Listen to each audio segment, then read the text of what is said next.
Muy buenos días o buenas tardes, según la hora que estén mirando este nuevo capítulo de La Región al Mundo.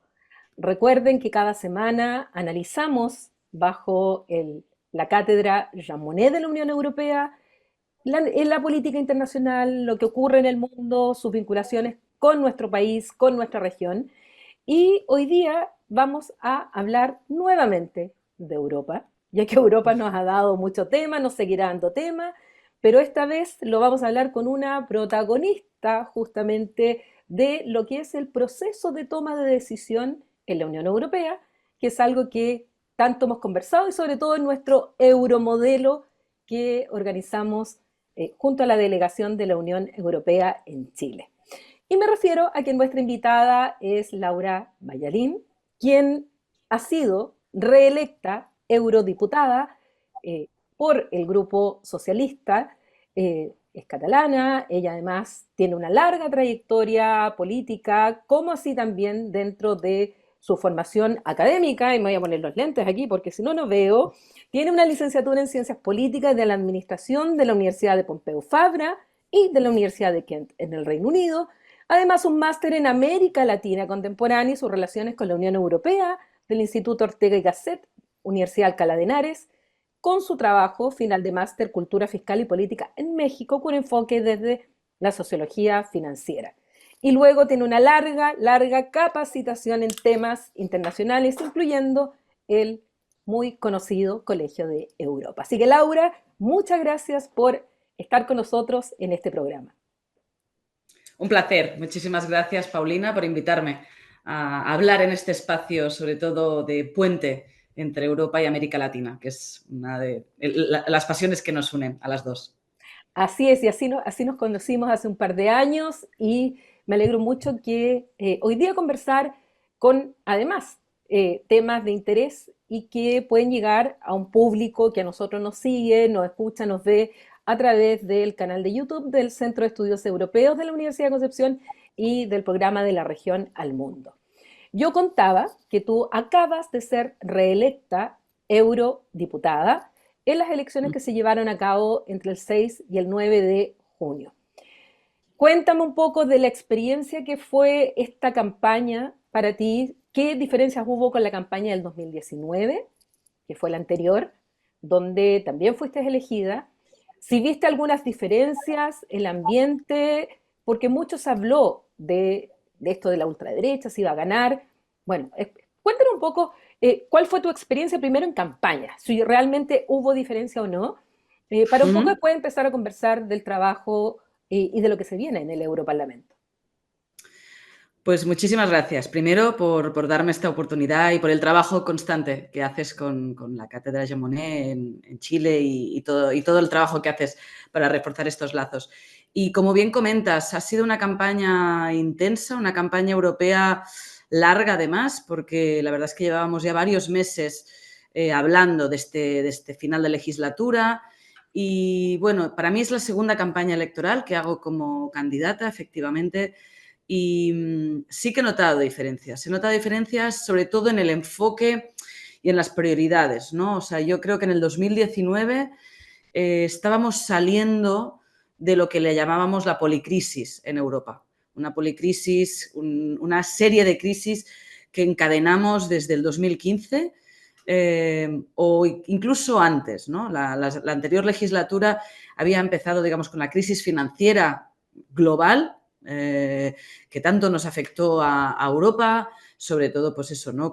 Creando unas desigualdades sociales, teníamos recetas de austeridad, teníamos la troika, teníamos los hombres de negro, y de ahí fuimos encadenando con lo que era ya una crisis de refugiados en el 2015, os acordaréis, sobre todo por conflictos en Siria y en Oriente Medio, donde tuvimos unos flujos de migración muy fuertes causados por muchos conflictos bélicos.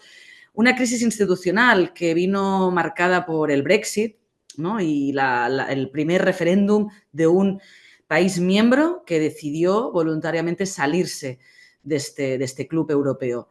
Y digamos que esta mezcla entre crisis económica, social, migratoria y democrática, así enfocamos las elecciones del 2019, ¿no? Como saliendo de todas estas crisis y dónde queríamos poner el objetivo político. Y ahí nuestro grupo político, sobre todo los socialistas y demócratas, marcamos el rumbo de cara al futuro con, sobre todo, el Green Deal, ¿no? Y creíamos que Europa, cuando estaba saliendo de todas estas crisis, tenía que empezar a centrarse en lo que es abordar, liderar la lucha contra el cambio climático. Queríamos que Europa se pusiera a la vanguardia de esta emergencia climática que todos los estudios nos estaban demostrando, y en el 2019 yo creo que fue el año en el que nos dimos realmente cuenta de la necesidad de abordar esta urgencia climática. A la vez, por supuesto, sin olvidar las otras prioridades políticas de nuestro grupo, que son constantes y que son, por supuesto, avanzar en la Europa social, avanzar en la Europa feminista. Yo creo que nuestra campaña del 2019 la enfocamos mucho en estos tres temas, pero sí que pusimos mucho el énfasis en lo que era la Agenda Verde, el Pacto Verde. Teníamos un candidato común, que supongo que lo habréis comentado algunas veces en este canal, esta figura que nos hemos inventado para intentar democratizar un poquito más lo que es Europa y las elecciones al Parlamento Europeo, en el cual las familias políticas elegimos un candidato común, que es el candidato en toda Europa.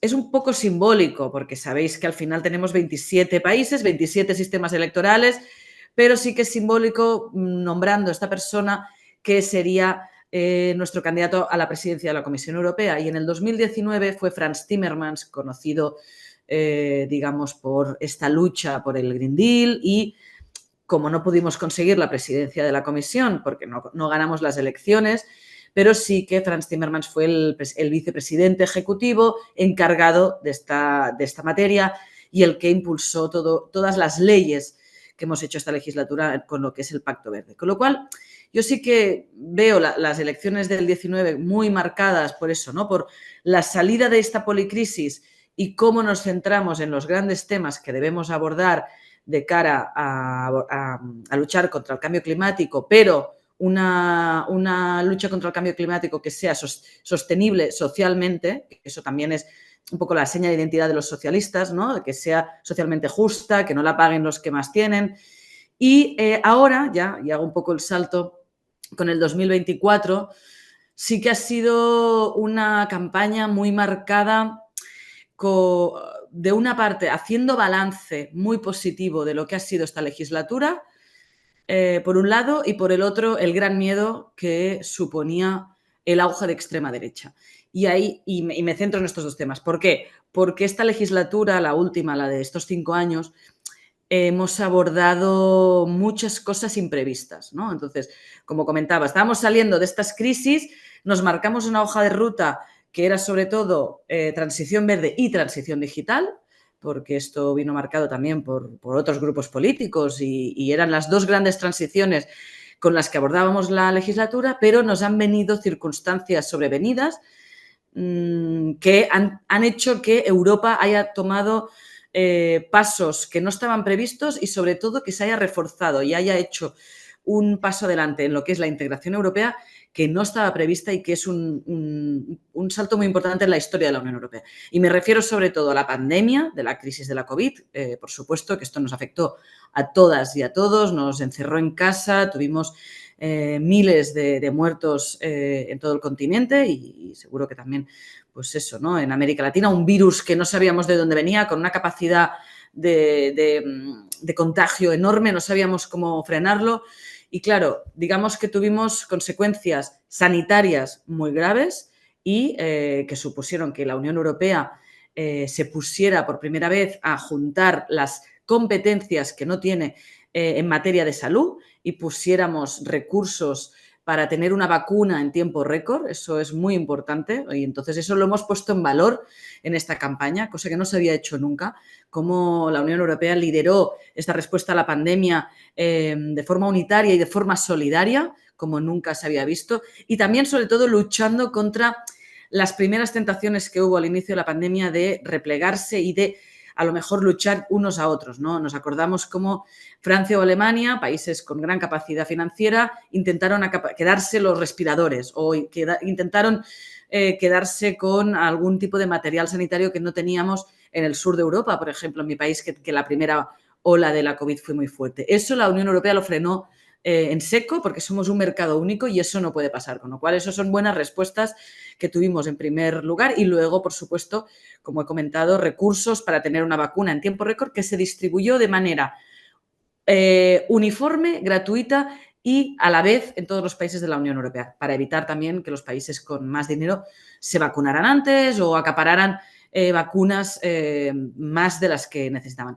Eso para luchar contra la respuesta sanitaria y luego respuesta socioeconómica, porque claro, esa crisis tuvo grandes consecuencias socioeconómicas por tener que confinar a millones de personas, tener que parar fábricas, tener que cerrar restauración, hoteles y eso, claro, puso en jaque muchas economías de Europa, ¿no? Con lo cual, la respuesta, por un lado, con un programa de financiación de subsidios, nosotros llamamos el programa SURE, ¿no? Que era para financiar lo que son los ERTES, ¿no? Que pudieras quedarte en casa cuando no puedes abrir tu negocio y luego de manera más mirando a largo plazo ese fondo de recuperación Next Generation EU, que estoy segura que habéis analizado, lo habéis explicado, que es un programa masivo de ayuda financiera, pero sobre todo por primera vez en la historia de la Unión Europea, en más de 70 años, emitiendo deuda comunitaria. Y esto, para nosotros, que somos el Grupo Socialista, lo veníamos pidiendo desde hace tiempo. Esto eran los famosos eurobonos que Angela Merkel decía que mientras ella viviera no existirían. Bueno, por suerte, Angela Merkel sigue viva, pero además hemos sacado este instrumento que es muy importante y que nos une a todos los europeos generando deuda común y pudiendo, sobre todo, que este dinero, estos programas nacionales, se enfoquen de cara al futuro. Y eso también es muy importante, porque hasta ahora los fondos, los fondos europeos son a veces para arreglar problemas a corto plazo, ¿no? O pues hasta ahora, pues oye, hacer una carretera, subvencionar la agricultura, pero en este caso ha sido modernizar nuestras economías haciéndolas más verdes y más digitales. Con lo cual, esto es un paso enorme. En esta campaña lo hemos puesto muy en valor porque creemos que Europa ha estado a la altura y, por supuesto, también el otro conflicto, digamos, sobrevenido ha sido la agresión de Rusia a Ucrania. También pues una circunstancia muy, muy grave, una agresión ilegal en un país europeo, a las puertas de nuestro club comunitario y también la respuesta ha sido unitaria, rápida y también rompiendo tabúes que teníamos en la Unión, como por ejemplo financiar y enviar armas a un tercer país en guerra. Esto no lo habíamos hecho nunca. La Unión Europea es conocida por ser un actor global de paz, de desarrollo de la democracia, de derechos humanos, de cooperación al desarrollo. Y así tiene que seguir siendo, pero en este caso nos jugamos nuestra existencia.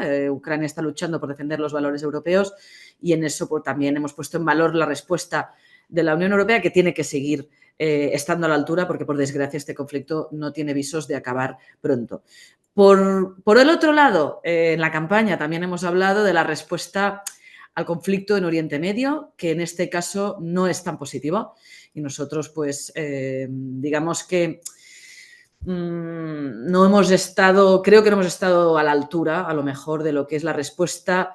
¿Por qué no hemos tenido una respuesta unitaria en relación a la condena a los atentados de Hamas del 7 de octubre? Sí, yo creo que ahí ha habido un gran consenso europeo, que es una barbarie, un grupo terrorista que arrancó las vidas de tantos inocentes y que además sigue teniendo rehenes en Gaza, pero ya a la respuesta del gobierno de Israel, aquí tenemos una división muy fuerte en Europa, sabéis que por razones históricas, y eso hace que Europa no tenga una voz tan fuerte como debería en el conflicto entre Israel y Palestina. Con lo cual ahí también tenemos que ser autocríticos, no podemos hacer que todo es perfecto porque no lo es.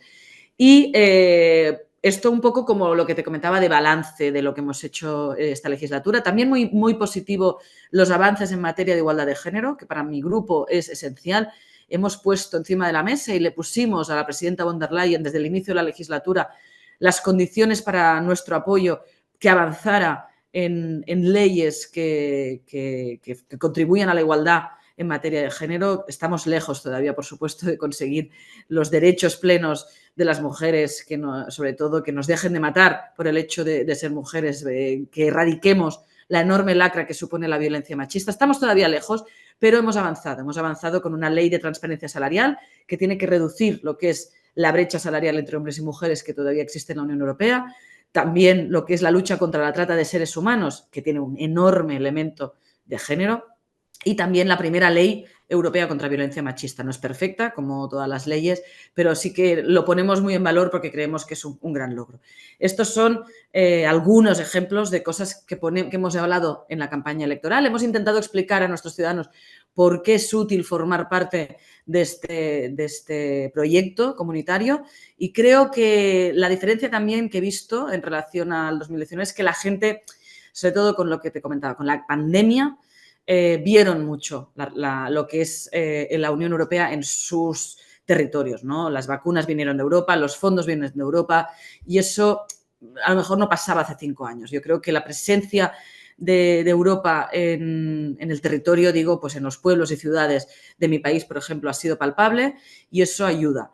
Por otro lado, y eso es lo que comentábamos desde el inicio, la amenaza de la extrema derecha en auge en toda Europa, pues también ha formado parte de la campaña, como no puede ser de otra manera. ¿Por qué? Porque además es una extrema derecha que va mutando. Yo llevo 12 años en el Parlamento Europeo. Primero he estado trabajando de asesora, de jefa de gabinete de la presidenta del Grupo Socialista varios años, y ahora como eurodiputada. Y en todos estos años he visto cómo esta extrema derecha ha cambiado el discurso. Y antes, cuando yo llegué, pues eran una extrema derecha muy eurófoba, muy euroescéptica, que quería salirse de la Unión Europea, ¿no? Sobre todo liderada por los británicos, por Farage, por los, digamos, los euroescépticos por excelencia. Pero claro, el Brexit fue una desgracia y una vacuna a la vez, porque ha sido la mejor vacuna contra el euroescepticismo. Viendo las consecuencias que han tenido el Reino Unido saliéndose de la Unión Europea, el resto de fuerzas de extrema derecha que tenían tentación de hacer algo así, y además lo llevaban en sus discursos. Me acuerdo que decía que después del Brexit vendría el Netsic, que era de Netherlands, ¿no? En los Países Bajos, o el Frexit en Francia, porque Marine Le Pen decía, Estaban todos los exit, de hecho, si uno todos los buscaba exit. los memes, estaban todos los exit como un Eso es, ya dominó. lo, exacto, y Marine Le Pen lo llevaba en su discurso, Wilders también decía que haría un referéndum. De repente eso ya ha dejado de existir, ya no hay referéndums para salirse de la Unión Europea. Bueno, eso hay que ponerlo en valor. Ahora lo que quieren destruirlas desde dentro, quieren minarla desde dentro, con lo cual eso lo hemos estado explicando en la campaña para que se diera cuenta nuestros ciudadanos y ciudadanas de que el proyecto europeo que más prosperidad, más paz, más cohesión social ha traído a nuestro continente en toda nuestra historia, estos 70 años que hemos tenido, podía estar en riesgo, porque estos partidos de extrema derecha pues están en auge en toda Europa y tienen unos discursos corrosivos, porque ya no es solo que están en contra del proyecto europeo, están en contra de la democracia mismo, ¿no?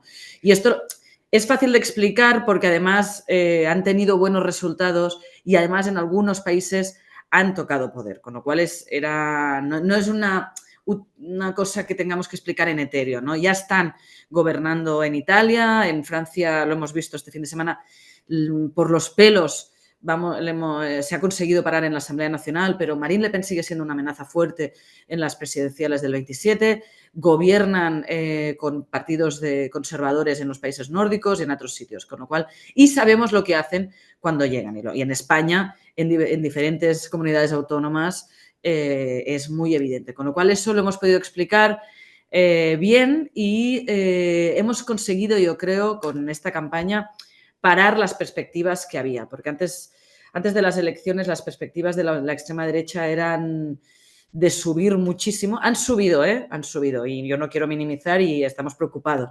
Pero es verdad que hemos conseguido hacer un poco de muro, digamos, contra que estaban como casi disparados. Un cordón sanitario a la Sí, un cordón europea. sanitario en las urnas, y ahora estamos lidiando con ellos en el Parlamento Europeo. Y ahora a lo mejor me vas a preguntar un poco de cómo... Pero bueno, eso es un poco cómo hemos visto la campaña, ¿no? Y por supuesto, y ya nota que es constante, eso sí que es igual en las 3 elecciones o 4 que ya he hecho, primero como asesora y después como candidata, la dificultad siempre de explicar para qué sirve Europa para un ciudadano común.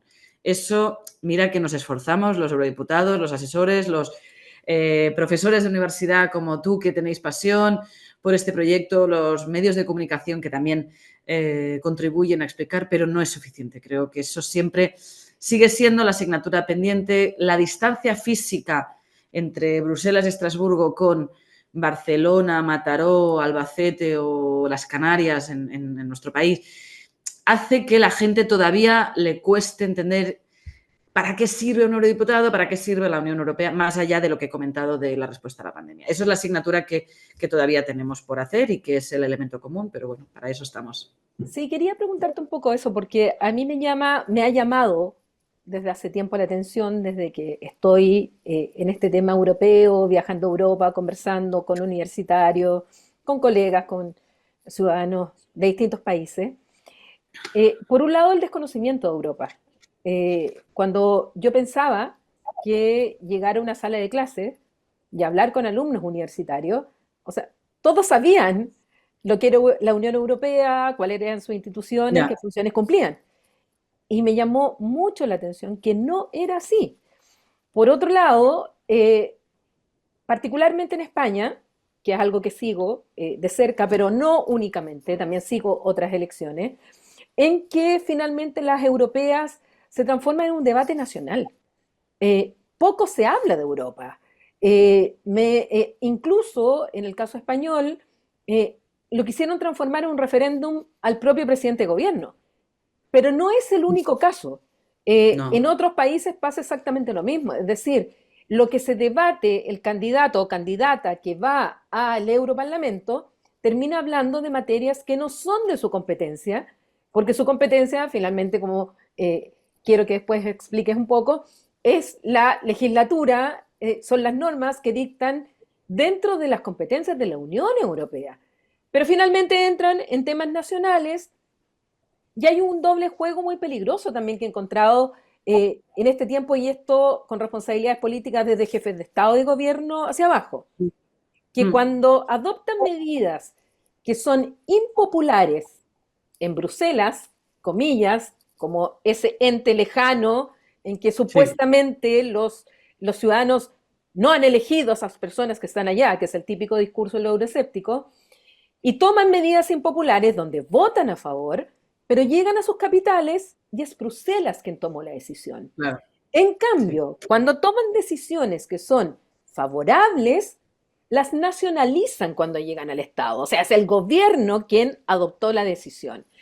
Y ese es un juego bastante desleal y peligroso de, bueno, finalmente todo lo malo es Bruselas, los tecnócratas, los euroburócratas que están allá, y todo lo bueno lo tomamos a nivel del gobierno que está en el poder. Eh, y eso me llamó la atención, por un lado. Y segundo, también me llama la atención esto que tanto se repite del déficit democrático, que va muy unido a lo que yo te decía, porque dicen, Bruselas decide, Mm. pero son los europeos los que votan directamente por sus eurodiputados. Los que están en el Consejo de la Unión Europea o en el Consejo Europeo son los jefes de Estado y de Gobierno o los ministros de los gobiernos que los ciudadanos eligieron en sus propios estados. Y además los representantes que cada gobierno presenta para la Comisión Europea son los que presentan sus gobiernos democráticamente elegidos al interior. Entonces, finalmente, no son entes en los cuales los europeos no han participado en su gestación. Pero Claro. ese discurso pega mucho. Bruselas, lejos. Y con este doble juego en el cual responsabilidad tienen también las propias autoridades europeas. No sé si comparten mi Bueno, análisis al respecto. yo creo que sí, que has puesto el foco en uno de los grandes retos que tenemos y en parte es así.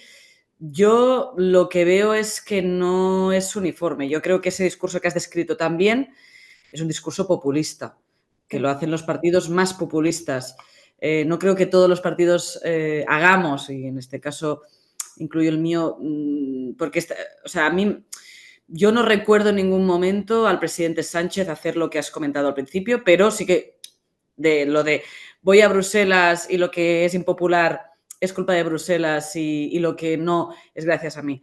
Sí que sé que muchos lo hacen y ahora no quiero hacer ahora tampoco la falca publicitaria ni mucho menos, pero sí que quiero hacer un poco de diferencia. No creo que todos los partidos hagan igual, lo que sí que creo que sobre todo lo que comentabas de hacer ver que Bruselas es un ente tecnocrático, burócrata, que alejado de los ciudadanos, eso es un discurso muy populista que si te fijas es muy parecido al que hace Trump en Estados Unidos.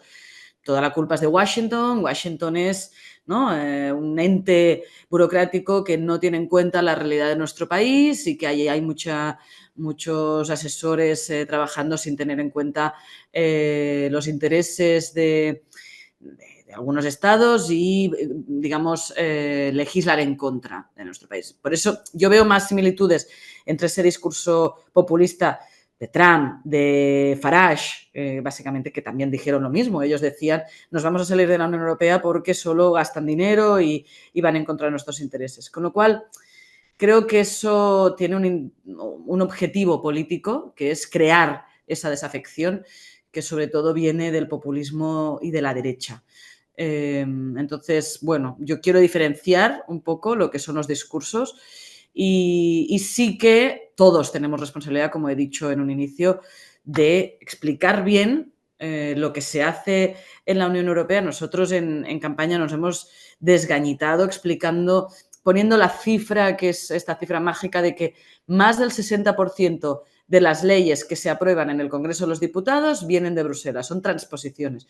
Y lo explicamos, lo explicamos. Es verdad que, bueno, cuesta a lo mejor de que acabe calando, pero nosotros sí que ponemos mucho el foco en la importancia de todas las leyes que hacemos aquí y que, bueno, formar parte de este club son derechos y obligaciones. Es verdad. O sea, al final no todos, esto también es importante recordar a los ciudadanos de la Unión Europea que la Unión Europea no es un cajero automático, que eso también hay un poco esa sensación, ¿sabes?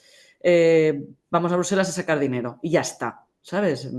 Fondos, pero lo he comentado, para agricultura, fondos de cohesión, para hacer infraestructuras. Bueno, no es solo eso, o sea, formar parte de este Además, club. además sería importante decirle también a la gente que supieran que lo que implica el presupuesto de la Unión Europea, no sé en cuánto está ahora, pero no Es llegaba al minúsculo. no llegaba al uno por Sigue, ciento del sigue Producto estando Interno ahí. Bruto de todos los estados. O sea, además es Sigue muy estando poca ahí. plata, si tú lo dices, pues, mucho Poquísimo. dinero en la Unión Europea, es el 1%. Es muy poquito y además de todo eso, lo que se gasta en las propias instituciones también es muy poco comparado con otros parlamentos nacionales. Hemos hecho la comparativa para explicarlo también. Con lo cual es muy poco. Hombre, a ver, algo de dinero, las democracias, pues lo sabemos, cuestan un dinero, pues lo que son las propias estructuras del Parlamento, de los asesores, pero bueno, creemos que eso es la mejor garantía para seguir teniendo paz y prosperidad y no tener pues un conflicto bélico como nuestra historia, aunque parezca lejana, pero no lo es tanto, venía imponiendo, ¿no? Con lo cual sí que hay que luchar mucho con racionalidad, con argumentos, con datos, para eso, ¿no? Para enfrentar este discurso, como tú decías, de la desafección ciudadana, porque Ahora, es peligroso. Laura, en ese sentido, tú me decías que esto viene sobre todo del discurso del populismo de derecha radical o de extrema derecha, como le queramos llamar. Pero es un discurso que yo también he escuchado por el otro lado de la extrema derecha, o sea, de la extrema izquierda o de la izquierda radical. O sea, yo Ujú, recuerdo perfecto los discursos desde Varoufakis a Syriza en su momento u otros, desde la ujú, Francia insumisa, Mélenchon, ya sí, que está tan en sí. boga, decían exactamente lo mismo. Es decir, también tenían un discurso de esto de los allá deciden, bueno, además en un momento muy, muy, muy complicado como fue Sí. el momento que tú señalabas de la Troika, las medidas de austeridad, lo que significó la intervención en estados, fundamentalmente Grecia, la propia España, Irlanda de alguna manera, Portugal, donde claro, en algunos momentos fue mucho más fuerte y esto de los hombres negros del maletín y que te hacían ajustar el cinturón, pero eso también llevó a un discurso en que todo esto era culpa de la Troika, de la Comisión, del Eurogrupo, y también, o sea, y escondiendo, por ejemplo, en Grecia, que habían escondido y falseado los datos, y que eso desencadena también todo lo que casi se llega al Grexit, porque la gente se El olvida que Brexit. lo primero fue Sí, el sí, sí, Grexit, después vino el totalmente. Brexit. Sí, Entonces, sí, sí. en esos discursos no es solo del populismo de extrema Puede derecha, ser. también se Sí, da, y te lo compro. con argumentos súper parecidos, ¿ah? Un Te soberanismo lo muy fuerte. Populismo de los dos lados, si lo quieres decir así. Eh, Tienes razón en que del otro extremo también se ha usado a Bruselas como chivo expiatorio de muchos de los problemas, para tapar, como tú bien dices, ¿no? Problemas internos culpando de todos los males. Es verdad, ahí te doy la razón. ¿Eh? Lo que los no populistas intentamos es, digamos, luchar contra estos discursos y sobre todo, y esto yo al menos lo he intentado explicar en campaña, para luchar contra la idea de que Europa o las instituciones, o sea, si dices, quiero decir, Bruselas es gris, es que Bruselas es gris por el tiempo meteorológico, ¿no? Entonces, Ay, pero bueno, yo, no, no, no, no sé que tuvieron una lluvia tremenda, ayer hubo un tornado tremendo y no vamos, sé, pero bueno, qué Bruselas manera es gris por el tiempo. los corresponsales que yo sigo y que conozco personalmente, Ay, qué Dios mío, manera sí, de sí, quejarse. Hay varios sí. conocidos ahí. Bueno, Es un poco el lamento permanente nuestro. Pero sí, bueno, no quiero decir Bruselas es gris, sino las instituciones europeas son grises, son tecnocráticas. Para luchar contra este mantra que existe, yo lo que al menos creo es que, y sobre todo poniendo el ejemplo de estas dos crisis, como tú bien has puesto, ¿no? La de la crisis financiera o esta, y esto lo he intentado explicar en campaña, es Europa es fruto de los colores que las propias fuerzas tienen. Es decir, y nosotros decíamos, bueno, cuanto más rojo tiene en este sentido, o más verde, digamos, fuerzas progresistas en el Parlamento Europeo, en el Consejo y en la Comisión, porque al final son las tres instituciones que vienen representadas por diferentes personas, pero que al final todos venimos de unos sufragios nacionales, ¿no? En nuestro caso es directo, a mí me eligen los ciudadanos directamente, pero como tú has dicho, a los primeros ministros también le eligen los ciudadanos de sus países y a los comisarios incluso también, porque es sí, indirecto, pero también. es Con lo cual, representativo finalmente. exacto, con lo cual todos, bueno, pues se tienen unas ideologías y unos valores y yo lo que veo es que en esta legislatura, donde ha habido más peso de las fuerzas progresistas en la Unión Europea, con un trabajo de consenso, al final ha sido un trabajo entre los socialdemócratas con los liberales, liderados por Macron y con una buena cooperación con parte de los conservadores, los que no quieren hacer guiños con la extrema derecha, que también comparten nuestros valores europeos. Con lo cual, la cooperación de las tres fuerzas fundamentales, y también incluyo los verdes ahí, digamos, las cuatro fuerzas más proeuropeístas que estamos a lo mejor en el centro de este proyecto político, cuanta más fuerza tenemos, mejor respondemos a las crisis. Y en este caso, sí, yo reconozco en la crisis, como lo he comentado, en la respuesta a la crisis del 2008-2010, la respuesta fue austeridad, fueron recortes, no fue una respuesta solidaria, la verdad. Y eso no es culpa de los funcionarios de Bruselas, eso es que había unos dirigentes en ese momento más escorados a una derecha liberal, neoliberal, que consideraban que esas eran las buenas recetas. Bueno, es legítimo, evidentemente, pero yo creo que en este caso, en esta legislatura, como ha habido más fuerza de otros partidos y que hemos trabajado más en común y hemos aprendido de los errores del pasado, porque también es Sí. importante, pues hemos dado otras respuestas, con lo cual yo creo que la mejor manera, digamos, para afrontar estos populismos de extrema derecha y de extrema izquierda, como tú bien has señalado, es la unión un poco de los proeuropeístas y demostrar que otra respuesta era posible, y lo hemos demostrado. Ahora teniendo ya los resultados de las elecciones al Europarlamento, ya sabemos, tú eres una de las 750 europarlamentarias, en que si uno ve más allá de los titulares, donde se decía que había arrasado poco menos que la ultraderecha o la derecha radical, la verdad es que eso hay que ponderarle un poquito más esos titulares porque como que golpeó más Francia y Alemania, pero había que ver un poco más el panorama en general. Uh Nos -huh. encontramos nuevamente con que los partidos pro Unión Europea tal como lo señalábamos, tú misma lo señalabas anteriormente, esos grupos políticos siguen teniendo la mayoría, pero es cierto que ha habido movimientos en los grupos que están más a la derecha. Me gustaría que le explicara un poco a la gente cómo funciona esto de los grupos. Bueno, nosotros hemos hablado de los grupos, damos por entendido que la gente sabe lo que son los grupos. Que expliques un poco los grupos y qué movimientos se están produciendo ahora, justamente en que podría cambiar un poco el funcionamiento interno del propio Parlamento Europeo. Así es, porque estamos, como tú dices, estos días están habiendo incluso creación de nuevos grupos y se están moviendo diputados de un grupo a otro. Con lo cual, bueno, el Parlamento Europeo funcionamos por grupos parlamentarios, como todos los parlamentos, digamos, nacionales, que, digamos, nos organizamos por afiliación política, ¿no? Y pues por un lado tenemos el grupo del PPE, del Partido Popular Europeo, los conservadores que son mayoritarios, ganaron las elecciones y bueno, tienen el primer grupo de la Cámara, ¿no? Con unos 180 eurodiputados. Luego están, en segundo lugar, estamos los socialdemócratas europeos y con unos 140. Y a partir de aquí ya vienen los cambios, porque esto es más o menos lo que ha venido siendo en los últimos años. A veces nosotros hemos sido el primer grupo o los conservadores el segundo, pero eso se ha mantenido estable.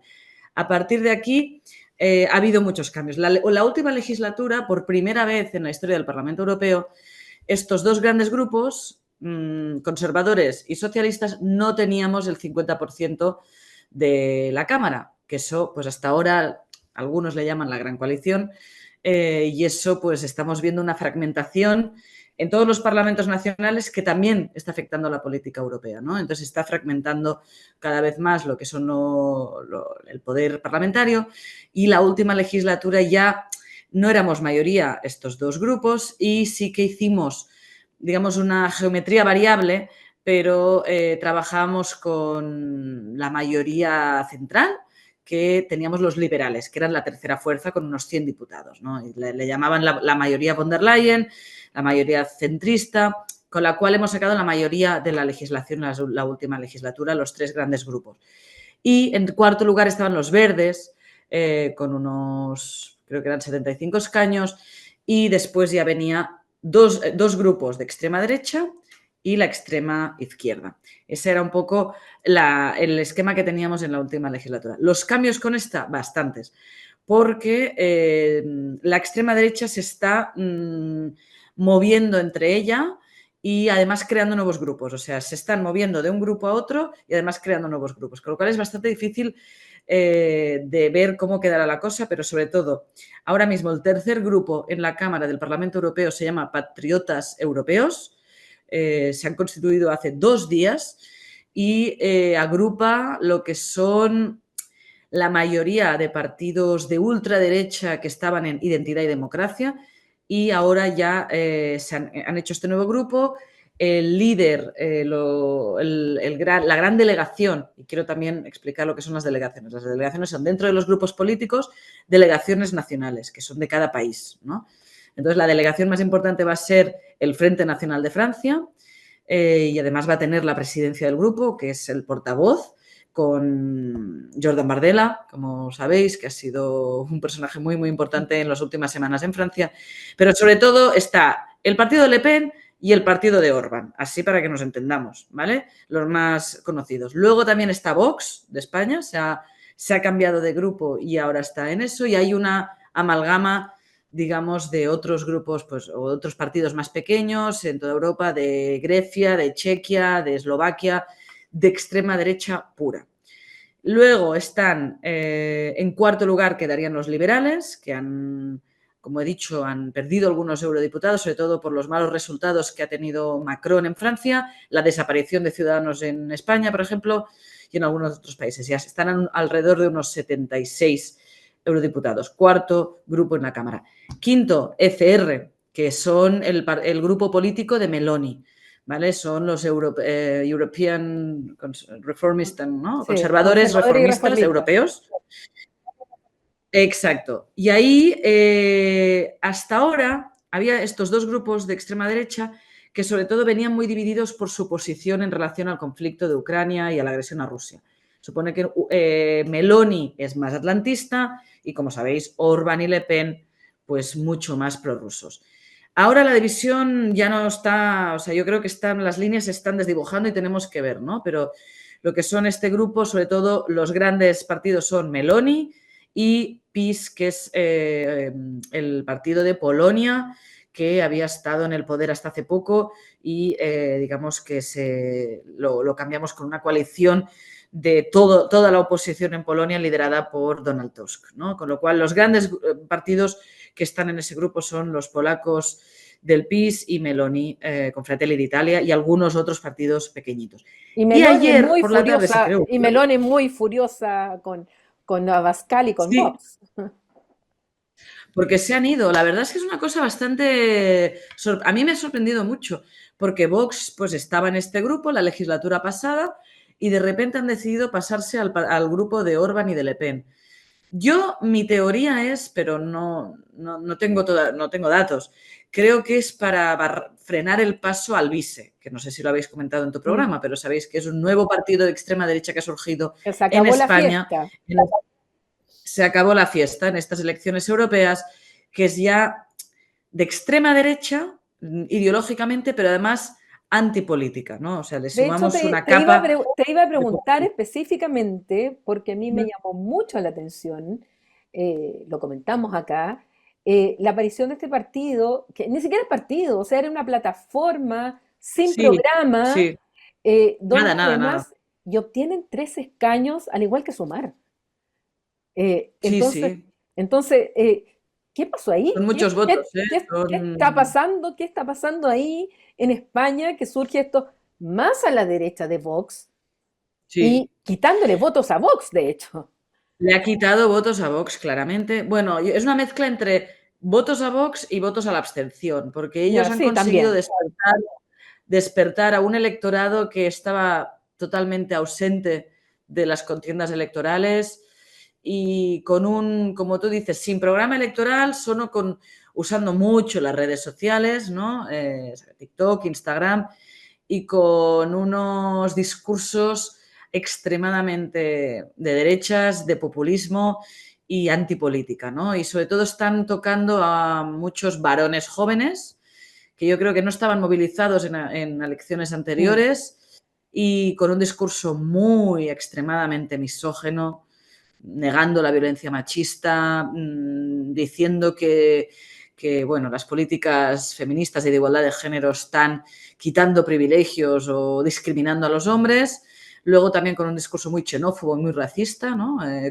Criminalizando de manera más cruel al colectivo migrante, culpándole de todas las agresiones, todos los robos, todos los problemas de seguridad ciudadana que existe en nuestro país, es culpa del colectivo migrante. Y luego también con un discurso muy antipolítico, como comentaba, diciendo que los políticos tradicionales, de todo color, son pederastas. Yo también, o sea, la verdad es que he escuchado algunos discursos y me choca porque tampoco sé, es que no sé ni a qué se refiere.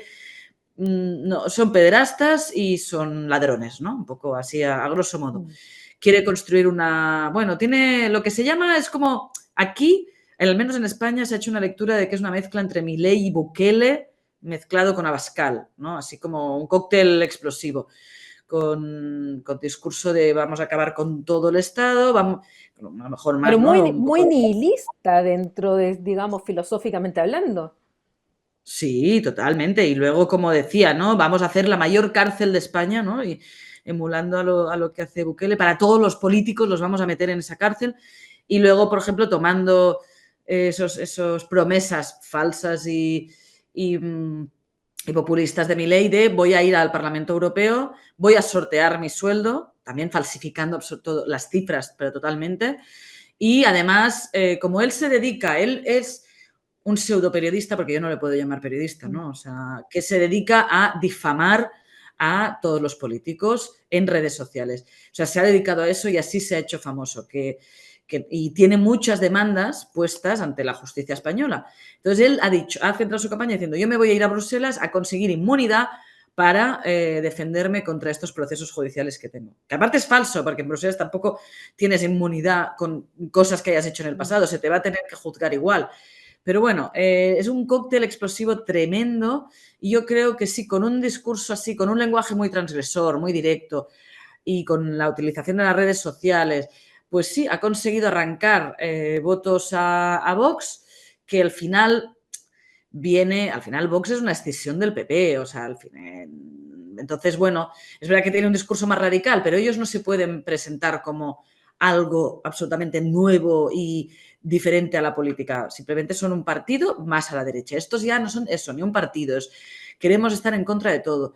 Y bueno, ha captado, sí, sí, más de 800.000 votos, o Sí. sea, es mucha gente que ha apostado por esto. Entonces yo creo, mi teoría es que Vox, con el miedo a que esto crezca, porque además Alvise ya ha dicho que se va a presentar a las generales de España, las próximas que haya. Claro, tienen ahí una potencial fuga importante, con lo cual yo creo que se ha mudado de grupo para intentar taponar esa fuga, porque si no, no le encuentro mucha más explicación.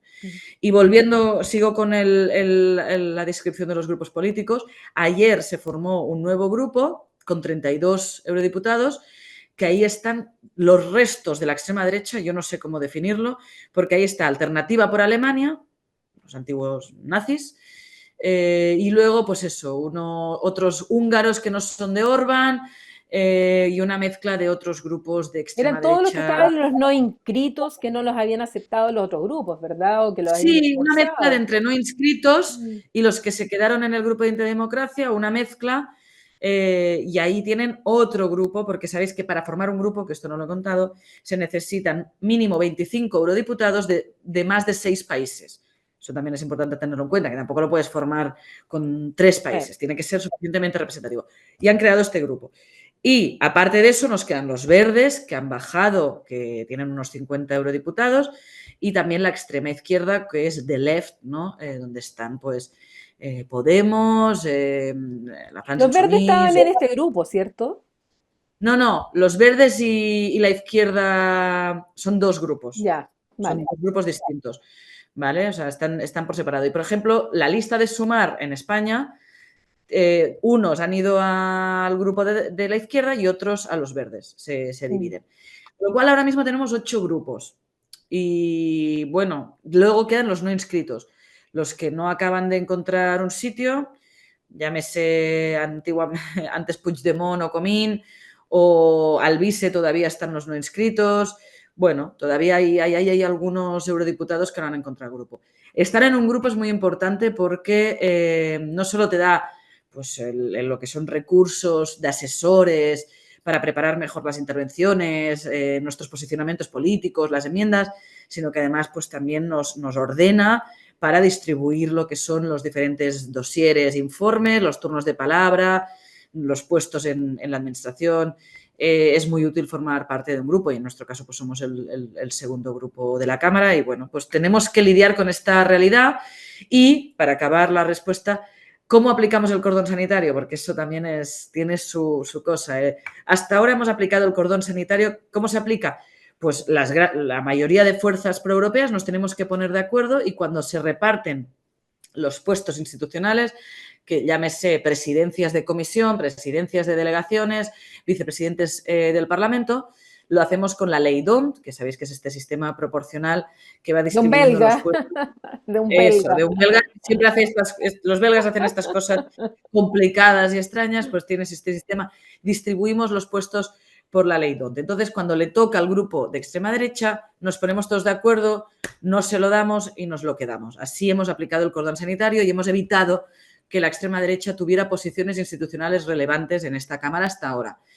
Este cordón no se aplica a ECR, que son el grupo de Meloni.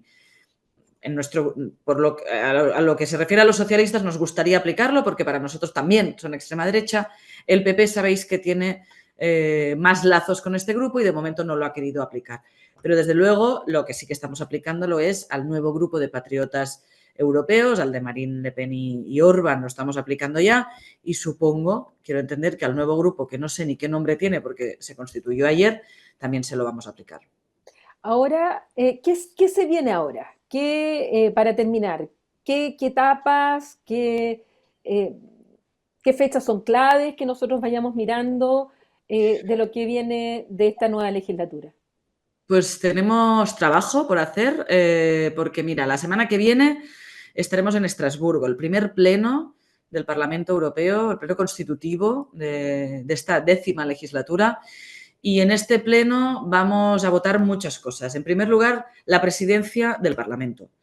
Tenemos una tradición también desde hace muchos años en que nos dividimos los mandatos en dos mitades. Lo sabéis que los mandatos europeos son de 5 años y en el Parlamento, sobre todo, no en la Comisión y en el Consejo no, pero en el Parlamento nos dividimos para así tener, pues bueno, nos repartimos los puestos, ¿no? Entonces, lo cual la tradición es que mitad de mandatos para los conservadores, la presidencia, la otra mitad para los socialistas. Y así venimos trabajando desde hace varias décadas. La última legislatura, la primera mitad la tuvo el socialista David Sassoli, la segunda mitad la maltesa conservadora Roberta Metsola. En este caso todo apunta, hay que ver la semana que viene qué pasa, pero digamos el reparto de poder que se ha hecho en los top jobs, que habréis hablado, que Sí. son estas las posiciones altas que se hicieron hace un par de semanas por parte de los primeros ministros, pero tenemos que validar en el Parlamento Europeo. Todo parece que la primera mitad del mandato va a recaer en un segundo mandato de Roberta Metsola. No hay tantos presidentes que hagan 2 mandatos. La última vez fue Martin Schulz, que fue un socialista alemán, y ella lo va a repetir, porque tiene el apoyo de su grupo y bueno, la verdad es que bueno, es una mujer joven y con mucha iniciativa, con lo cual, bueno, pues va a hacer un segundo mandato como presidenta de la Cámara. Después vamos a votar el buró, que llamamos la mesa del Parlamento. Son 14 vicepresidentes y vicepresidentas que conforman la mesa junto a la presidenta. Y ahí tendremos pues un conjunto de candidatos socialistas, de conservadores, liberales, verdes y ECR. Aquí, por ejemplo, es donde comentaba que aplicaremos el cordón sanitario y dejaremos fuera a lo que es la extrema derecha radical de Le Pen y Orbán. Entonces, eso también es importante y constituiremos lo que es el órgano de trabajo de la mesa y normalmente siempre hay un equilibrio entre fuerzas políticas y nosotros aspiramos a tener 5 vicepresidentes que hemos además elegido hoy en una reunión de grupo. También, ¿qué haremos más? Seguiremos constituyendo las comisiones. Con cada diputado todavía no sabemos en qué comisiones vamos a trabajar, se tienen que constituir y nos van a, según nuestras preferencias, pues bueno, vas a trabajar en la Comisión de Exteriores, de Transporte o de Medio Ambiente. Y, muy importante, el jueves 18 vamos a votar la presidencia de la Comisión Europea. El martes 16 vamos a votar a la presidenta del Parlamento, jueves 18 la presidencia de la Comisión. Como sabéis, la candidata electa por parte del Consejo Europeo es Ursula von der Leyen para un segundo mandato. Ahora, esta semana, está haciendo la visita a los diferentes grupos políticos para hacer un intercambio de puntos de vista, explicar su programa de trabajo, atender a peticiones, a cuestiones. Ayer estuvo en nuestro grupo, hoy está haciendo otra ronda. Y vamos a ver cómo sale, porque sabéis que la última vez fue muy justo, salió muy, 9 muy justo, votos. por 9 votos, o sea que eso es nada en un parlamento de más de 700 eurodiputados. Y bueno, Y lo que pasó la última vez... con los votos de Fidesz, de Orbán, en aquella Y oportunidad. en aquella oportunidad sí, y esta vez no los tendrá, porque además Orbán ha votado en contra Exacto. suya en el Consejo Europeo, esta vez no los tendrá.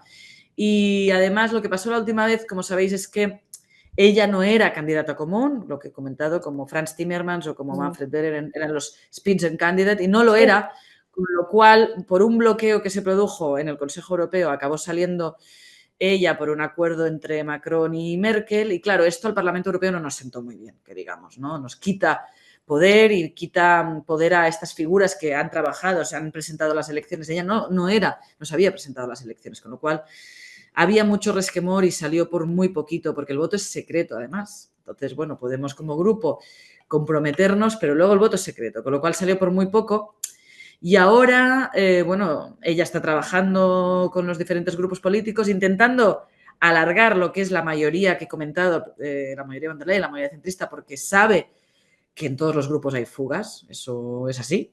Incluso en el suyo, en el conservador, tuvo también muchas fugas en su grupo.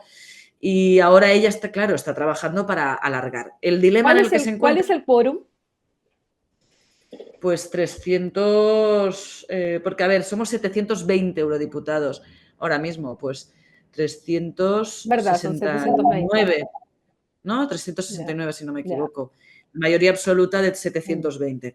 Con lo cual, ahora mismo ella lo que está intentando es alargar su base, pero claro, lo que nos encontramos, y eso también lo vimos en campaña europea, es si intenta agrandar por la derecha, Pierde con la ECR, izquierda. el grupo de Meloni, se le van apoyos de la izquierda, ¿no? Y en este caso de nuestro grupo y de los verdes, porque por otro lado está intentando conseguir un apoyo de los verdes que han apoyado la mayoría de la hoja de ruta de esta Comisión Europea en los últimos Mm. 5 años, pero no estaban, votaron en contra en el 2019. Ellos ahora es verdad que han hecho un proceso de reflexión en el cual ya están tocando gobierno, por ejemplo, en Alemania, en España. Antes era una En formación muy Francia de subieron. oposición y en Francia también, sí, sí, pero que me refiero que además están entrando en gobiernos Mm. y ahora están cambiando un poco su perspectiva. Ahora, porque antes eran como muy en contra de todo, siempre estando fuera de... Otra cosa es gobernar. Exacto, y cuando gobiernan, pues es otra cosa. Entonces ahora lo están empezando a notar y quieren formar parte de esta mayoría, con lo cual se está trabajando, nosotros socialistas estamos trabajando mucho con ellos, pero claro, si trabaja mucho con ellos, también se les va ECR y una parte del PP, con lo cual, bueno, tiene un equilibrio muy delicado, es casi como un juego de platillos chinos, en el cual, bueno, un hilo muy, muy delicado por el cual está transitando y vamos a ver la semana que viene, va a ser un voto muy, muy interesante para ver cómo sale. Eso es lo que vamos a votar la semana que viene. Con eso vamos a constituir las comisiones y nos vamos a ir de receso de vacaciones. Y lo que queda es la constitución de la Comisión Europea, el gobierno de la Unión Europea, porque habremos votado la presidenta, si sale reelegida.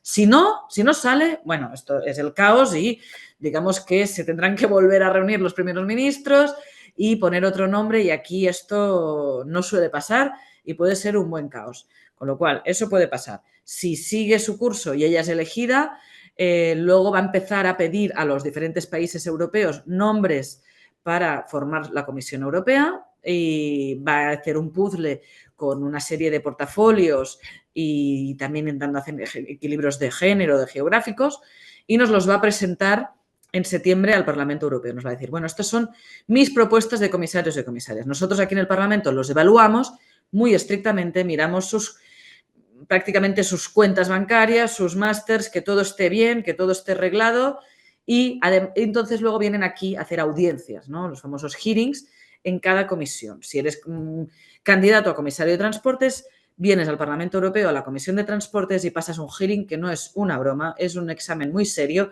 en el cual los diputados y diputadas les hacemos preguntas sobre su plan de trabajo, si están preparados y si consideramos que están preparados para el puesto, les damos la aprobación. De Y hecho, el han voto caído ha algunos caído, ha caído. justamente Sí, por en eso, esta que no es un etapa. trámite sencillo, o sea, se lo tienen que preparar bien.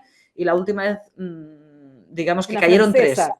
Sí, me acuerdo una Una francesa francesa, una solamente. rumana y uno del PP, ya no me acuerdo si era húngaro, diría que era húngaro.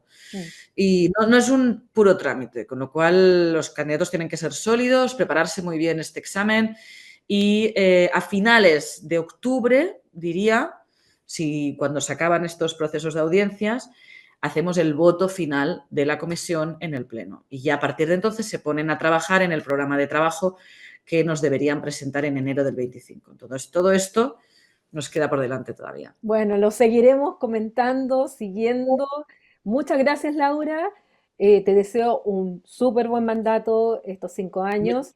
Sé que va a ser mucho más complicado, la geopolítica tampoco ayuda mucho, No. y sobre todo deseo de todo corazón que América Latina no quede fuera de las prioridades de la nueva, si es que es la nueva, alta representante de la política exterior, porque ya el trabajo de Josep Borrell, por razones obvias, era muy cercana a América Latina y el Caribe, lo que con una primera ministra estonia muy centrada en la guerra de Ucrania, muy contra Rusia, ojalá no se concentre y sepa que Europa necesita socios en el mundo y existe América Latina y el Caribe.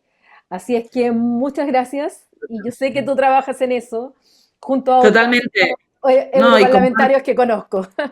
comparto la inquietud y, por supuesto, como tú bien has dicho, es muy difícil. Josep Borrell ha dejado el listón muy alto en este campo porque, claro, su cercanía, tanto personal, política y geográfica, ¿no? O sea, se ha dedicado mucho a eso y claro, y nosotros pues hemos impulsado mucho. Por lo tanto, va a ser nuestro deber hacer, como tú bien dices, que la nueva alta representante ponga también la mirada en América Latina y ahí sabes que cuentas con varios aliados en esta Cámara Sí, y lo vamos a hacer juntas porque es muy, muy necesario. Con lo cual, sí. muchísimas gracias, Paulina, por tu trabajo, por este tiempo y un placer como siempre. Y ojalá pueda venir pronto a Chile, vernos allí y si pudiera ser y cuando vengas Avisa, ya Concepción.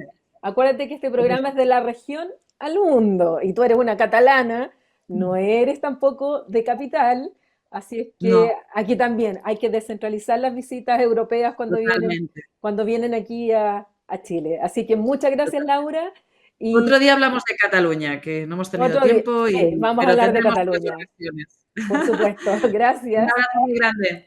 Que vaya bien. Gracias. Y Saludos a ustedes todos. recuerden, próxima semana un nuevo capítulo, nuevos temas internacionales. Seguiremos con el análisis de la coyuntura, pero también temas más estructurales que se están dando en este mundo tan complejo, pero que tratamos de simplificar de la región al mundo. Hasta la próxima.